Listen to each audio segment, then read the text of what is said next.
Hello and welcome to the Marxism Today podcast. My name is Red Wagner, and I'll be your host. You are listening to Episode 9, Marx's Funeral. Many introductions to Marxism involve a lengthy biography, outlining each part of his life. In this podcast, I don't want to focus too much on the individual or on the particulars of his life, but today we will be looking at the funeral of Karl Marx, and specifically at the eulogy which his friend and theoretical partner Friedrich Engels gave there. First, a little bit of background. Marx was buried in Highgate Cemetery in London on March 17th, 1883, which was a Saturday. Although he was not an obscure figure in his time, only 11 mourners attended the funeral.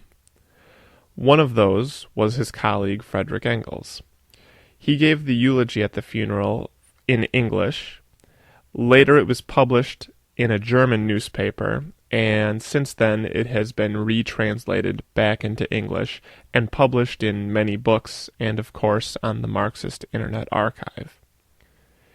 In this episode, I will perform a reading of the speech. To my knowledge, there are no other audio recordings of this eulogy, or at least none made available for free.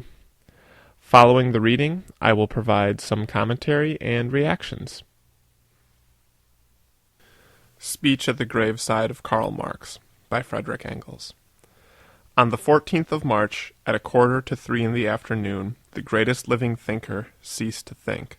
He had been left alone for scarcely 2 minutes, and when we came back we found him in his armchair, peacefully gone to sleep, but forever. An immeasurable loss has been sustained both by the militant proletariat of Europe and America and by historical science in the death of this man. The gap that has been left by the departure of this mighty spirit will soon enough make itself felt. Just as Darwin discovered the law of development of organic nature, so Marx discovered the law of development of human history. The simple fact, hitherto concealed by an overgrowth of ideology, that man must first of all eat, drink, have shelter, and clothing, before it can pursue politics, science, art, religion, etc. That therefore the production of immediate material means of subsistence, and consequently the degree of economic development attained by a given people or during a given epoch, form the foundation upon which the state institutions, the legal conceptions, art, and even the ideas of religion of the people have evolved, and in the light of which they must therefore be explained, instead of vice versa, as had hitherto been the case. But that is not all. Marx also discovered the special law of motion governing the present capitalist mode of production and the bourgeois society that this mode of production has created. The discovery of surplus value suddenly threw light on the problem, in trying to solve which all previous investigations of both bourgeois economists and social critics had been groping in the dark. 2 such discoveries would be enough for one lifetime. Happy the man to whom it is granted to make even one such discovery. But in every single field which Marx investigated, and he investigated very many fields, none of them superficially, in every field, even in that of mathematics, he made independent discoveries. Such was the man of science. But this was not even half the man. Science was for Marx a historically dynamic revolutionary force.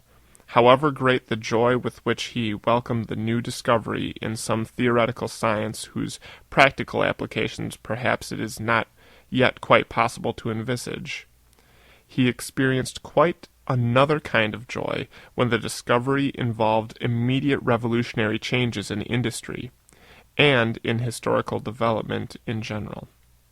For example, he followed closely the development of the discoveries made in the field of electricity, and recently those of Marcel Duprez.